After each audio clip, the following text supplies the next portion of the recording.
The London Borough of Waltham Forest is seen as a very desirable place to live, and rightfully so. It was recently voted the London Borough of Culture at the start of 2019.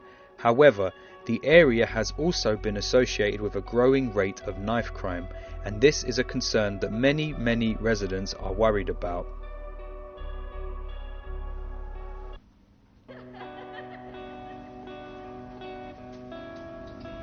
In early October 2018, the police carried out covert operations which has led to a reduction in knife crime across the borough.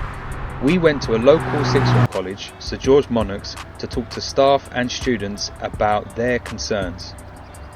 As a member of staff that's supporting young students in a sixth form college, I do think there's lots of things that we can do to try and inspire children not to walk around with knives and to encourage them to kind of pick the alternative lifestyle.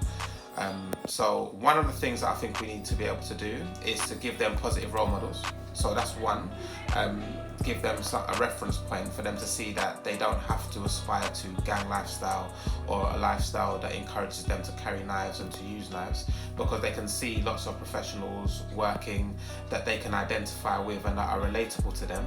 And so it's about having conversations with them, either opening their eyes about my pathway and showing them a different way to what they may already be exposed to. So giving them one kind of positive reference point is one thing that we can do.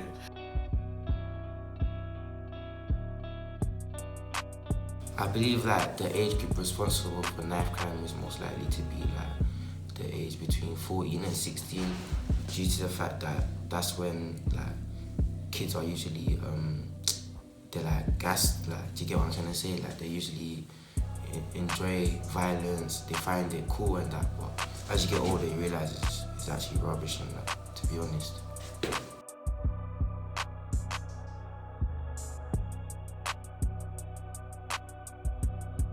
I haven't been a victim of knife crime myself, but I do know some people who have been victims of knife crime, particularly when I was younger. A friend of mine was held at knife point on a bus. Even though it was full of people, the assailants were brazen enough to hold him at knife point and try and get his bag, and I believe it was his phone. This was years ago now. Also, one of the schoolmate was stabbed as well years ago, and they were also young again. They were both incidences that really stuck with the people who were the victims of the knife crime.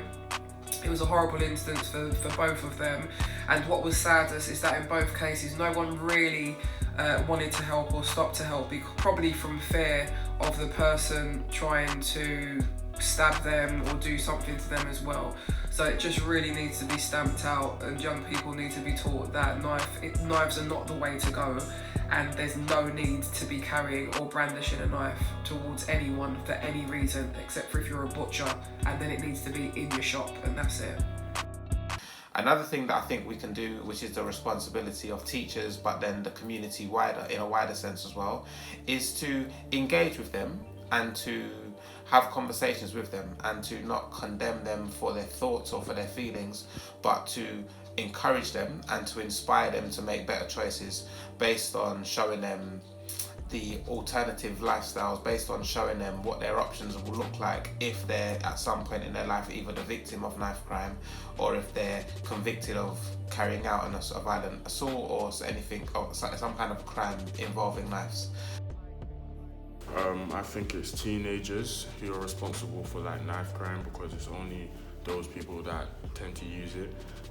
So that would range from the ages from like 13 to like 19. I think they use this for protection, because in this country you're not legal to have guns and it's not legal to carry around knives, but that's their own protection for them to use whilst they're on the streets, because they have oppositions, so meaning as in they have rivals in different postcodes, and those people also have knives, so that's why people our age tend to carry knives.